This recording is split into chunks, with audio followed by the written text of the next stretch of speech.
السلام علیکم، میں ہوں دین امتیاز اور آپ دیکھ رہے ہیں تختی آن لائن۔ اگر آپ مسلمانوں کی گولڈن ایج کے بارے میں، اس دور کے بارے میں جب مسلمانوں نے سائنس میں بہت زیادہ ترقی کی، نہیں جانتے تو آپ کا سائنس کا علم نامکمل ہے۔ اس لیے میں نے سوچا کہ آپ کو اس ایج کے بارے میں، اس ایرا کے بارے میں، اس دور کے بارے میں بتایا جائے۔ لیکن مستند کتابوں کا ہونا بہت زیادہ ضروری ہے، حوالہ جات کا ہونا ضروری ہے، ایسے حوالات جن کو کوئی کاؤنٹر نہ کر سکے۔ اس لیے میں نے کچھ ایسی کتابوں کا انتخاب کیا ہے جو کہ ایسے پلیٹ فارم سے نشر کی گئی ہیں، بنائی گئی ہیں جو کہ انڈسپیوٹڈ ہے، جن پر کسی کو کوئی اعتراض نہیں ہے۔ تو اس سیریز کے لیے جو کہ میں بنانے جا رہا ہوں، میں انہی کتابوں کا اور انہی حوالہ جات کا بار بار تذکرہ کروں گا۔ تو میں آپ کو یہاں پر پہلی جو کتاب دکھا رہا ہوں وہ ہے 1001 انوینشنز۔ یہ کتاب اگر آپ دیکھیں تو آپ کو یہاں پر نیشنل جیوگرافک لکھا ہوا نظر آ رہا ہے۔ اس کی وجہ یہ ہے کہ یہ کتاب پبلش کی ہے نیشنل جیوگرافک سوسائٹی میں۔ اس سوسائٹی نے اس کتاب کو پبلش کیا ہے، اور اگر آپ اس کا اندر فارورڈ دیکھیں تو اب مجھے اندازہ نہیں کہ آپ کو کیمرے پہ نظر آ رہا ہے، لیکن یہاں پر آپ کو نظر آ رہا ہے کہ یہاں پر لکھا ہے his royal highness prince of Wales. Prince of Wales نے اس کا فارورڈ لکھا ہے، اور اس کے ساتھ ساتھ اس پر بہت سے گوروں نے، جو کہ اس میں درج ہے، ریسرچ کی ہے، اور مسلمانوں نے بھی ریسرچ کی ہے۔ ہم اس کتاب سے بہت زیادہ ڈیٹا لینے جا رہے ہیں، کیونکہ یہ انسانوں کے بارے میں، مسلمانوں کے بارے میں، اور ایون بعد میں جو کرسچنز آئے ہیں ان کی بھی کنونشنز کے بارے میں ہمیں بتاتی۔ اگر میں آپ کو اس کے ساتھ ساتھ کچھ اور ریفرنس کا بتاؤں تو اس میں ایک ریفرنس جم خلیلی کی کتاب ہے ہاؤس آف وزڈم، اور پھر ہم کچھ ایسے ہسٹورینز کا نام بھی سامنے رکھیں گے جنہوں نے مسلمانوں پہ بہت زیادہ ریسرچ کی، اور انہوں نے ایسی اوتھینٹک باتیں کی، اور گورے ہسٹورینز ہوں گے جو کہ آج ہمیں پتہ چل رہی ہیں۔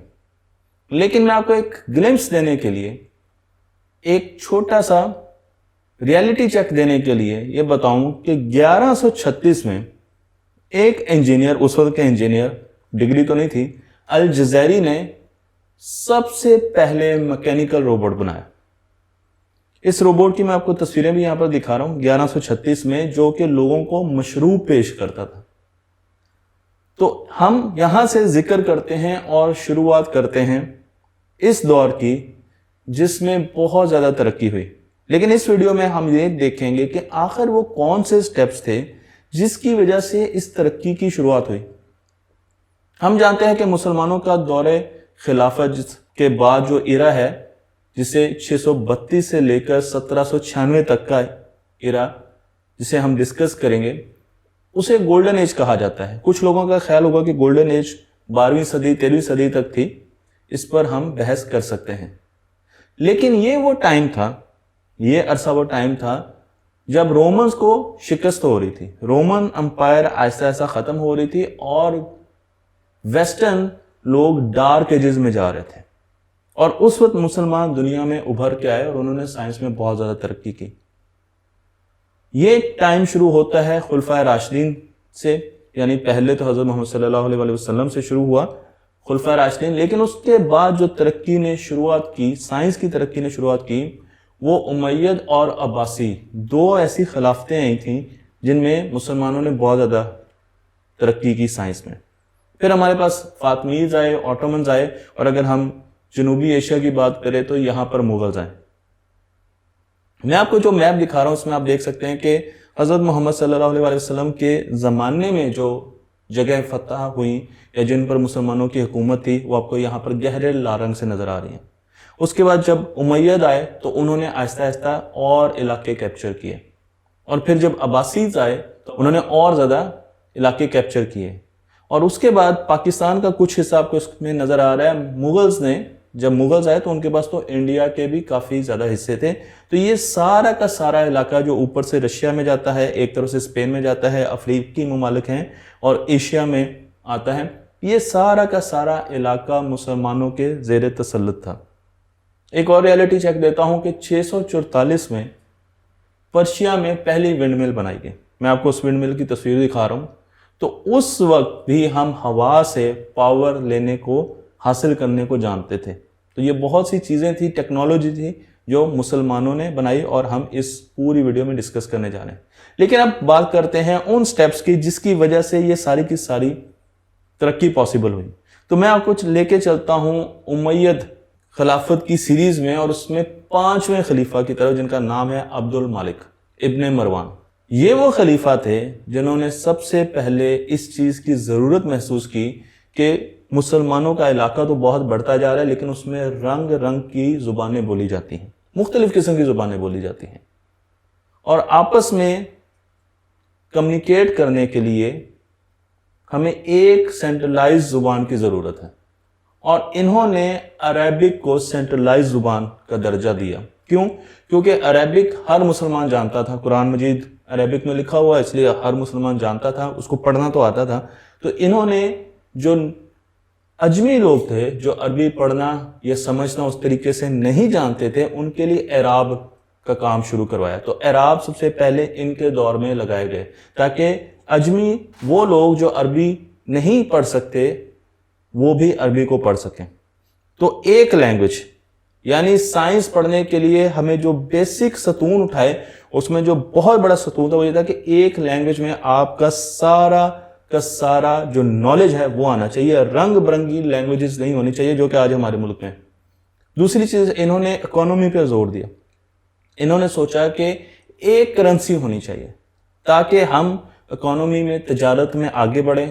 ہمیں ہر جگہ پر مختلف قسم کی کرنسیز نہ چلانی پڑے. جتنے مسلمان علاقے ہیں ان میں ایک کرنسی چلنی چاہیے اور مسلمانوں کو مالی طور پر اچھا ہونا چاہیے.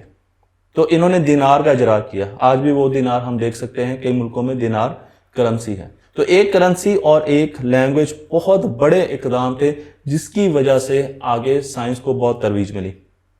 مسلمان جب آئے تو ان کے پاس پہلے ہی نالج کی بہت زیادہ سٹریمز تھیں. اگر وہ انڈس ویلی کی طرف جاتے تو وہاں پر انہیں ہندو سائنٹیفک نالج ملتا تھا، جو کہ انڈس جو سیولائزیشن تھی، ہڑپا تھی، مونجو دوڑو تھی، اور اس کے ساتھ آگے بھی بہت سی ایسی، انہوں نے بہت زیادہ کام کیا تھا میتھمیٹکس پہ، اسٹرانومی میں اور بھی بہت چیزوں پر. تو وہاں سے ایک ہندوؤں سے ایک نالج کی سٹریم آئی. پھر ہمارے پاس چائنیز سے نالج کی سٹریم آئی. پھر ہمارے پاس گریک سے، یونانیوں سے نالج کی سٹریم آئی. ایجپشن سے آئی. اور اس کے بعد ہمارے پاس میزوپوٹیمیا سے بھی، جو کہ میں آپ کو یہاں پر نقشے پہ دکھا رہا ہوں، ان سے بھی نالج کی سٹریم آئی. تو ہمارے پاس بہت سی نالج کی سٹریمز تھیں. اگر ہم ان کو سمجھ پاتے تو مسلمان بہت تیزی سے ان کا بھی فائدہ اٹھا سکتے تھے. یعنی ان سیولائزیشن نے اور ان علاقوں نے جو ترقی کی تھی، ایجپشنز بھی ان میں شامل تھے، جو ترقی کی تھی ان کا فائدہ بھی اٹھا سکتے تھے، اور اس کے ساتھ وہ ان چیزوں کو مکس کر کے دیکھ سکتے تھے اور نئی باڈی آف نالج کو بھی اجرا کر سکتے تھے. میں اب آپ کو لے کے چلتا ہوں امید ڈائنسٹی میں، جہاں پر ایک خلیفہ جن کا نام ہے المنصور. دوسرے خلیفہ تھے 762 میں پیدا ہوئے. انہوں نے سوچا کہ ایک سینٹرلائزڈ دارالحکومت ہونا چاہیے رول کرنے کے لیے، اور سب سے پہلے مسلمانوں نے ایک نالج سٹی بنایا جس کا نام رکھا بغداد. اس شہر کا مقصد ایک تو سینٹرلائزڈ جگہ تھی جہاں پر سے حکومت کی جا سکے، دوسرا یہ کہ اس جگہ پر بہت بڑی بڑی لائبریریاں تھیں، اور یہاں پر دور دور سے مفکر اور سائنسدان، اس زمانے کے سائنسدان آتے تھے اور آپس میں ایک دوسرے سے علم بانٹتے تھے. تو اس کو سٹی آف نالج کہا جاتا ہے.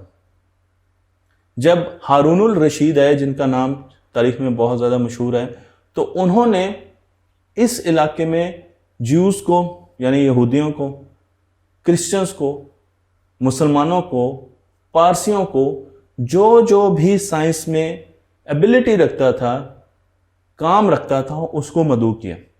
تو پوری دنیا سے لوگ جو سائنس میں کام کرتے تھے، ہندوؤں کو، ان کو اپنے پاس بلایا. ان کی تمام کتابوں میں نظر آتا ہے کہ وہاں پر مذہب کی کوئی قید نہیں تھی. صرف مسلمانوں کو ہی نہیں رکھا جاتا تھا کہ وہ سائنس میں ترقی کریں، بلکہ پوری دنیا سے ذہن کو اکٹھا کیا گیا تھا. نہ رنگ کا فرق تھا، نہ مذہب کا فرق تھا، کسی قسم کی تقسیم نہیں تھی، اور ان کو بلایا جاتا تھا کہ سائنس میں زیادہ سے زیادہ کام کیا جا سکے. کیونکہ ہارون الرشید کے مطابق سائنس میں ترقی کرنا مذہبی فریضہ تھا. وہ یہ سمجھتے تھے کہ اگر وہ سائنس میں اوپر جاتے ہیں اور لوگوں کی زندگی آسان کرتے ہیں تو اس میں ایک بہت بڑا مذہب کا فیکٹر بھی ہے. اور دوسری چیز یہ تھی کہ وہ سمجھتے تھے کہ سائنس کے ذریعے وہ وار ٹیکنالوجی کو ڈیولپ کر سکتے ہیں، کیونکہ مسلمان چاہتے تھے کہ وہ اور علاقوں پر بھی فتح حاصل کریں. اور اس کے بعد آنے والے خلیفہ جن کا نام تھا المامون، انہوں نے تو سائنس میں بہت زیادہ ترقی کرائی. ان کے ایک قدم نے مسلمانوں کو سائنس میں اس لیول سے اس لیول تک پہنچا دیا، اور وہ تھی ٹرانسلیشن موومنٹ. مسلمانوں کے پاس سارا کا سارا علم دوسری زبانوں میں تھا، جبکہ ہم سمجھتے عربک تھے. مامون الرشید نے ایک تحریک چلائی کہ ہم ہر باڈی آف نالج کو عربی میں لے کر آئیں گے، جسے انہوں نے ٹرانسلیشن موومنٹ کا نام دیا. ویسٹرن ہسٹورین بتاتے ہیں کہ جو بھی بندہ ان کے پاس کوئی کتاب لے کے آتا تھا اس کو تولا جاتا تھا اور اس کے برابر اس کو سونا دیا جاتا تھا. تو علم کی یہ وقت تھی، ان کا یہ عروج تھا مسلمانوں کے زمانے میں کہ ہر کتاب کے بدلے میں سونا دیا جاتا تھا اس بندے کو جو کہ وہ کتاب لے کے آتا تھا. اسی لیے اس زمانے میں ہم نے اسٹرانومی میں، ہم نے میتھمیٹکس میں، فزکس میں، میڈیسن میں، پوئٹری میں، فلسفی میں، ہر جگہ بہت زیادہ ترقی کی، کیونکہ ایک تو دنیا کے بہترین دماغ ہمارے پاس آ رہے تھے سٹی آف نالج میں، اور ہمارے پاس کتابوں کی شکل میں دور دراز سے صحیفوں کی شکل میں علم آ رہا تھا، اور پھر اس علم کو عربی میں ٹرانسلیٹ کیا جا رہا تھا. مامون الرشید کے اپنے محل میں 70 ٹرانسلیٹر موجود تھے جو کہ تمام کتابوں کو آہستہ آہستہ لے کے آ رہے تھے عربی میں. اور ایک ٹرانسلیٹر کی بی بی سی یہ کہتا ہے کہ ایک ٹرانسلیٹر کی جو تنخواہ تھی وہ 24,000 امریکی ڈالر اس زمانے میں. تو آج امریکی ڈالر 170 روپے کا ہے، تو 24,000 کو 170 روپے سے ملٹیپلائی کر کے دیکھیں تو آپ کو پتا چلے گا کہ اتنی زیادہ ویلیو تھی صرف ٹرانسلیٹرز کی، جو کہ سارا کا سارا کام عربی میں لے کے آ رہے تھے. اور جب آہستہ آہستہ سائنٹیفک نالج عربی میں آنا شروع ہوا تو وہ مسلمانوں کو سمجھنا آسان ہو گیا، ان کو آسانی ہو گئی کہ وہ ان تمام چیزوں کو سمجھ سکیں. دوسرا فائدہ ان کو یہ ہوا کہ ہندوؤں سے بھی نالج آ رہا ہے، یونانیوں سے بھی آ رہا ہے، ایجپشن سے بھی آ رہا ہے.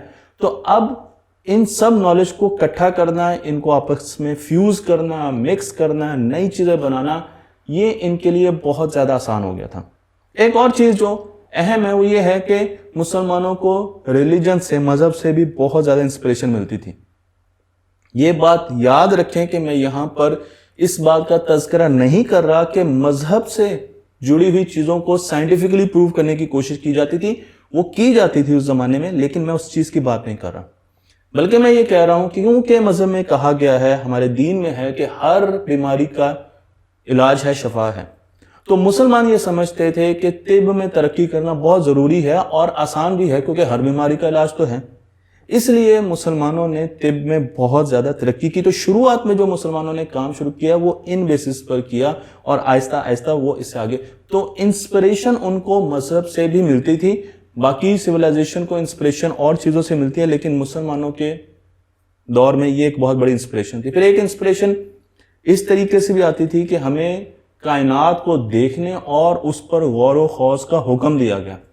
اس لیے مسلمان سائنٹسٹ، ایسٹرونومرز پیدا ہوئے، کیونکہ وہ کائنات کو دیکھتے تھے، اس میں عیب تلاش کرنے کی کوشش کرتے تھے جو ان کو نظر نہیں آتے تھے، اس پر غور و خوض کرتے تھے اور اس پہیلی کو بوجھنے کی کوشش کرتے تھے.